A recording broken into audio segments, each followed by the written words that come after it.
Today we're going to install the replacement purge valve on a 2013 Ford Explorer. Here's the old one. We might need those grommets. But here's the new one.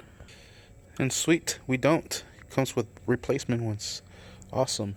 So let's go ahead and get started. The tools you will be needing is just going to be a 5/16 socket with a wrench. Socket wrench, obviously.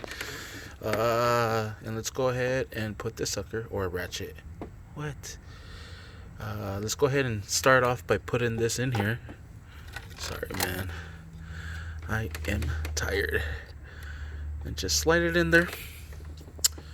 We're gonna go ahead and grab our 2 bolts and just put them into place.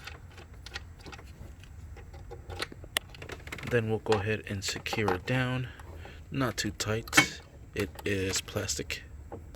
And just make sure you tighten both of them down, just so it doesn't go anywhere. Let's go ahead and plug this hose back in, and let's lock it down. There it is. Then we'll go ahead and connect our pigtail. It was hiding from me. There it is. Sweet. Let's go ahead and put the cover back on. We have this sitting on the floor. Slide it into place. Might need both hands. Let's go ahead and put our corner clip right in there and secure it down. This one here, and press that down. And we're set. Jesus. Let's go ahead and get the battery out. We'll clear the check engine. Actually, there's no check engine as pending. We just replaced it.